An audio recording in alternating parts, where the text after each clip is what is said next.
ప్రతి వాడును నశింపక నిత్య జీవం పొందినట్లు. మరి నిత్య జీవం పొందడానికి ఆయన అనుగ్రహించాడు యేసుక్రీస్తుని. మరి మనం యేసుక్రీస్తుని ఎందుకు నమ్ముతున్నాం? దేనికి విశ్వసిస్తున్నాం యేసుక్రీస్తు వారిని? ఈ లోకంలో బాగా బ్రతకాలి, బాగా సుఖపడాలి, ఆత్మ సంపాదించుకోవాలి. దీంతో నేను యేసుక్రీస్తు మీరు విశ్వసిస్తుంది. మరి దేవుడేమో నిత్య జీవాన్ని ఇవ్వటానికి ఆయన అనుగ్రహిస్తే మనం నిత్య జీవాన్ని కోరుకుంటుందా?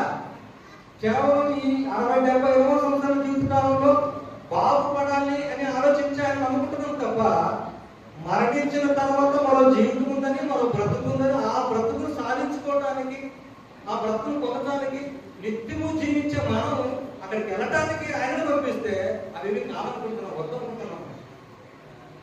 ఈరోజు మనకు అనుకున్నట్టు మనుషులుగా పిలువబడుతున్న నరుడు అంటే శరీరం అంటే ఏంటి? దేహము ఆత్మ, శరీరము ఆత్మ రెండు కలియకే మనిషి.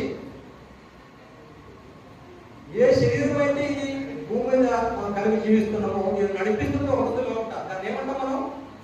ఆత్మ అంటున్నాం. ఆత్మ అది ఎవరి నుండి వచ్చింది? ఎవరితో వచ్చింది మనలోకి? ఎవరి నుండి వచ్చిందమ్మా? పరలోకం దేవుడి నుండి వచ్చింది. అది ఎప్పుడు వచ్చింది?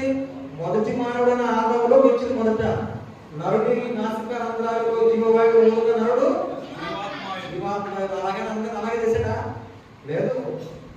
ఆదాము ప్రకటనలో స్త్రీని తీశాడు, వారిద్దరిని కలిపాడు. వారి విరుద్ధాల కయ్యను హేబులు సంతానం పుట్టింది. ఆ ఒకరి నుండి ప్రతి జాతి మనిషిని భూమికి రావాలని దేవుడు సంకల్పించి ప్రతి మనిషిని భూమికి రప్పిస్తున్నాడు. దేనికోసం రప్పిస్తున్నాడంటే ప్రతి వాడు కూడా నిత్య జీవం పొందాలి. ఎవరి ద్వారా? యేసుక్రీస్తు. అందుకే పంపించాడు యేసుక్రీస్తు.